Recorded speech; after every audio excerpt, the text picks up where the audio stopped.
I know. Who was that had linked us to Mac Jones? Was it Dan Orlovsky? Dan Orlovsky. We can listen to that right quick.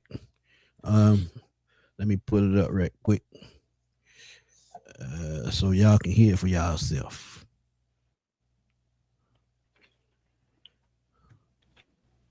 But him and Peter Schrager talked about it a little bit on Good Morning. Was it no this first take? Was it first take or what's the one before first take? Yeah, get up, ain't it? Get up, yeah, get up. That's what it is. Well, let's listen to what they have to say right quick.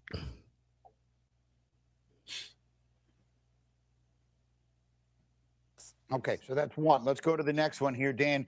What should the Atlanta Falcons be thinking about their starting quarterback situation this coming year? Now, call up their old offensive coordinator and see if they can trade for Mac Jones. Call the 49ers, call Kyle Shanahan and say, is Mac Jones available or is he absolutely not?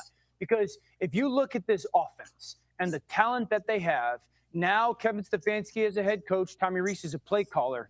Mac Jones is perfect for it. It's the perfect place for Mac Jones to go play. And I think Atlanta, if they acquire Mac Jones, gets the Mac Jones that we've seen in San Francisco. This guy that, for a stretch this past season was like, whoa, whoa, whoa. Do we have quarterback controversy in our hands with the way that he's playing in comparison to what that Brock had done? Great point. Show. Atlanta is, Great can point. we acquire Mac Jones? So you are Great my point. resident Falcon and Falcons expert. What do you think of that idea? I don't hate it because what needs to be unlocked is these weapons that they have. And it's sad to sit up here and say that we're multiple years within these guys being under contract and they haven't had a playoff berth. They just needed They just needed one more win last year to be able to host a playoff game versus a team that they beat on Monday Night Football in Los Angeles Rams. Right. But you have a guy in Drake London who I think is really, really good and underrated. Bijan Robinson is the best running back in the league, in my opinion. And then you have Kyle Pitts, who you just franchise tag. Your quarterback also, in my opinion, has to play under center. When you have the best back in football, you understand the luxury that is to have as an offensive play caller when you're under center and teams now have to commit an eighth person to the box. Now you're one-on-one on the outside. So I think, being able to have someone that can distribute the football but also be available He needs and a run play pro-style action very, quarterback. very well. And not saying Michael Penix is not that, but he needs one that, knows how to read coverages, knows how to call audibles, hot routes, read the field well. Matt Jones does that. And if he stays in San Francisco, he's going to battle Brock Purdy for that number one spot. But the problem is they paid Brock Purdy $50 million already. So that just wouldn't make sense. So trading him at the right price, I think I would give them that second round pick. I'm going to be real with you. If they take the third, I'm fine with that. But if they take the second, I'm fine with it. Because you know that what you getting in Mac Jones is a starting quarterback. And with that third round pick, they can just use that pick and trade back and get more picks and keep trading back until they accumulate picks. Yeah, it worked for the Patriots all the time. So it can be done. But what you think about Mac Jones? Yeah, I mean, it's just like they're pretty. They may know of each other and whatnot, but as of that. But again, I'm just thinking about who my GM is now, thinking about what he would like to do. And I think that trading the draft pick is something that he's just not willing to do right now. I think he is trying to accumulate draft picks and stuff, but I don't think he's willing to trade our second and third. I get what you're saying with that. I understand that. But when you talk about having a win now team and you can go out and get a starting caliber quarterback for a second round pick, and I know he's going to want a new deal. I know that part. And he deserves a new contract. Because he's played in Jacksonville. He was mediocre there, but they really didn't have nothing for him to work with. He was filling in for Trevor Lawrence. And you go to San Francisco, get up on the offensive coordinator and know how to use your skill set, which I think Stefanski, Tommy Rees, Alex Van Pelt, and these guys, they can do as well. So you get a starting caliber quarterback who's still about, 26, 27 years old. I'm making that deal twice every day, twice on Sundays. You got to think about it. And Smitty, that's why we not GMs right now. Because this man clearly said, I do not believe in mortgaging my future to fit the now. But how is he mortgaging the future with one pick? He's mortgaged in the future because he already has only 5 to work with, and we got multiple holes and possibly another hole that's about to happen with JPJ. Yeah, I get that. I get that. So it's But got to be like I said, strategic. You can't just go away just throwing away picks just because. And then on top of that, it's not just throwing away a pick. You got to think about it. Think about it too, bro. On the $4 million salary cap. I understand. What I'm saying is you're throwing away a pick, and he may not even be your initial starter. Regardless, if Michael Penix comes in, you still gonna see Mac Jones go to the bench. If I'll Mac be Jones, honest with you. Mac If they Jones, make a Mac Jones move, ain't gonna be no Michael Penix because that's gonna be their whole reason for going after Mac Jones to get another starting quarterback. But go ahead. and if they do that again, that makes the Falcons just look. It's just a waste of time, bro. Then it was like because at the end of the day, Mac Jones don't necessarily need the same type of tutelage that Michael Penix has. So again, you're bringing in all these coaches and all this coaching staff trying to see where Michael Penix is at. And again, it's just like, okay, it's mixed reactions and it's mixed feelings. You're sending mixed signals when you're like, okay, yeah, we're going to work with Penix, and then all of a sudden you just trade a draft capital for a guy that you're probably going to have to extend. Like I said before, you're going to probably have to extend him, and now you're going to have a quarterback controversy yet again. Then you just get out of that. Yeah.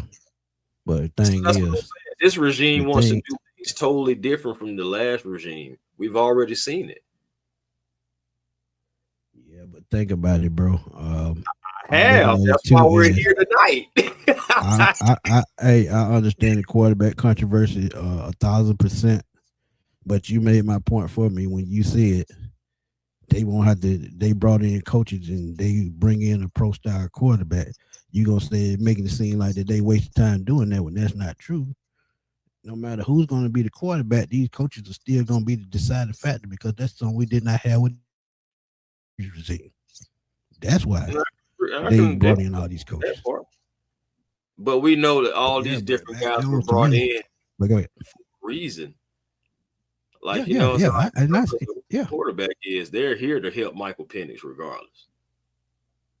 They want to see what Michael Penix has because I'm telling you, I even said that. Yeah. So you got to take the risk because there is still the opportunity. There is still the chance and the hope that you can still build this team on a rookie contract. You bring Mac Jones in, and as much as I would hate, my thing is, I'm not against Mac Jones. This was before Ian Cunningham came in, and Ian Cunningham seems like a real straightforward type of a guy. So I don't think that he's lying to us when he's saying, I like my draft picks. I don't think he's lying to us when he's saying, I won't mortgage my future to fit the now. I'm going to build it the right way. So it's like this guy isn't one of those guys. Well, it looks like right now. I mean, it's still early, but if he's sticking to his words of what he's been saying, if you're just picking out little things, bro, he is not going to be one of those guys that's just going to be like, oh yeah, I'm gonna get rid of my third, I'm gonna get rid of my fifth, I'm gonna get rid of like he's not like the daredevil like of Terry Fontenot was. But I'm not saying jump off the cliff. I'm just saying one draft pick, and I'm looking at this aspect. If you were going into the draft looking for a quarterback, when you trade for a veteran instead of drafting an unknown commodity, then that's just the way I'm looking at it. I mean, because look, I know we got to fill gaps and I know we got to fill holes, but at the same time, you got to look at free agency as well. Free agency, I think, is going to tell us a lot as to how we're going to go in the draft. And once free agency starts, and if you make a trade, and it's not for only Mac Jones, there are other, trade candidates out there. But would they take a chance on some of these draft picks and say, hey, we need to go get a proven veteran at this position? Not only quarterback, I'm looking at offensive, I'm looking at the center position. Mm-hmm. 2 centers just became available on the open market. It just is, and like I said, the reason why Mac Jones, another reason why he made sense is the price point. You sign him to an extension, the extension don't start next year when they get more salary cap space. So, I mean, yeah, that's why I said you got to extend them. I mean, it doesn't make no sense to trade and not extend him. Yeah, But but if you reading it like I'm reading it now, they just still to me not committed to Michael Penix. They can say all the good stuff, but the only thing they keep reference to is him getting well and him working out and being up there headquarters, trying to get well. And I know health is he got to get healthy first. mhm. But if you knew that was your quarterback of the future, you would tell us in some kind of way. And they haven't done that. Well, in all fairness, I mean, he only has 9 games to really just show us anything. So it's like again, and what did Drew And Brees who say? fault that is? I Who mean, it's fault not that is? his. We can't say it's his. And what did Drew Brees say about quarterbacks? 50 games. Yep, 50 games. You don't know what your quarterback are until you 50 games. And yeah, he haven't even played with Cooling to a whole season yet. Yeah. I mean, now the injuries, if he continues to get injured now, I mean, that's something that's just out of anybody's hands, really. But all I'm saying is, in the little bit of time that I've seen things that can improve if he can stay healthy and if he can Agreed. have the right guys, putting him in the right positions. Just like our coaches have been saying, we believe in putting our quarterback in the right positions, making them putting them in the right position so they can be successful on the field, giving them the right plays, all that stuff like that. So it's just like, okay, let's see, because I Right. do want to see actually if it's Michael Penix or if it was the play calling like how we think it was, most of us. Now, some people are like, nah, it was Penix. But like it's some of us that's still like some of it's Penix, but most of it was the coaching. That's Right. why I Because want they did not put him in a position to win. right. Anybody And that can't coach a quarterback to play on the center, they don't need to be in the NFL. but that's what I'm saying though. Like I want to see if Penix is going to be under center because we've seen Michael Penix under center before the injuries and all that stuff like that. Like we've seen him throw across the middle too. Like I understand it might have not been at a high clip, but think about it. In the Washington game, when we had to have it, that ball went across the middle because it was a slant to Kyle Pitts going across the middle. It still had to Right. go across the middle. And then there was another play against Carolina. He threw it right across the middle, touchdown to Drake London. Still was a slant Facts. play, but it still had to go across the middle of the field. So it's just like, what happened to all that? So Yeah, I again, tell you, I I'm gonna just stick to what I gotta see. said. I think it was just collusion, man. That Raheem wanted Kurt, Arthur wanted Michael Penix, and they just came to blows.